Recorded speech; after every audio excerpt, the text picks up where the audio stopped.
So let's open the scriptures and really dig in, because if what I'm saying is just my opinion, you can throw it out. But if it's what the word actually shows us, then we've got to wrestle with it. Let's start in Acts chapter 2, verses 42 through 47. Luke writes, "And they devoted themselves to the apostles' teaching and the fellowship, to the breaking of bread and the prayers. And awe came upon every soul, and many wonders and signs were being done through the apostles. And all who believed were together and had all things in common. And day by day, attending the temple together and breaking bread in their homes, they received their food with glad and generous hearts." Now, what I love about that description is how normal it sounds.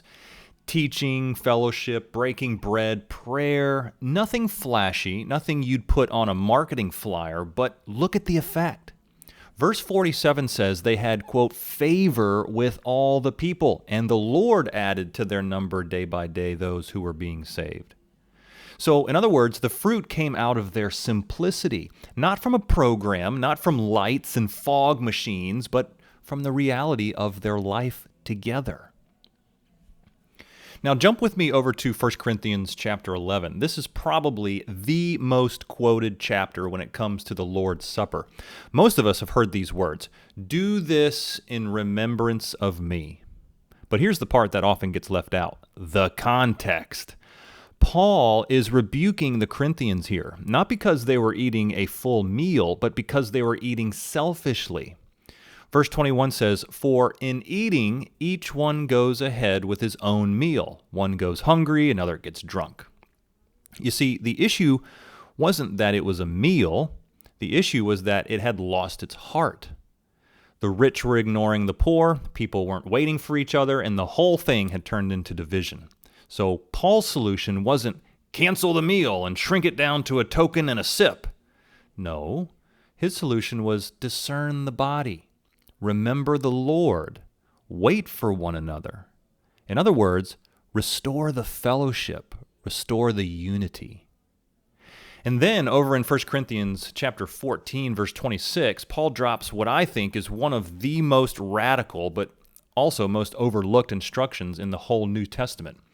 He says, "When you come together, each one has a hymn, a lesson, a revelation, a tongue or interpretation. Let all things be done for the building up."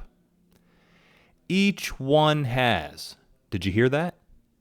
Not the pastor has, not the worship leader has, each one. That means when the church gathers, it's not about spectating, it's about participating. Now, some people hear this and think, oh, that sounds like chaos. But that's not what Paul is describing here.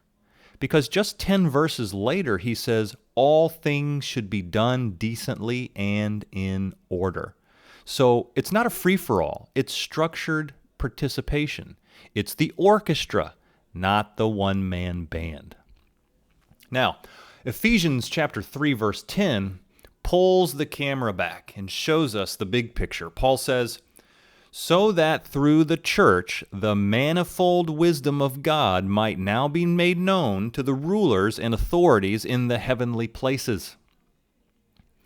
That word manifold, it literally means multicolored or multifaceted. Think of it as a diamond that you turn in the light. Every angle shows another shimmer, another reflection of its glory.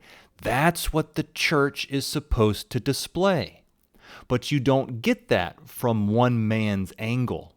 You need the whole body.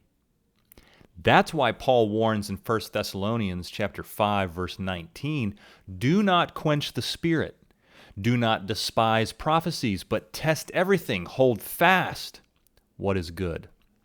And here's the thing.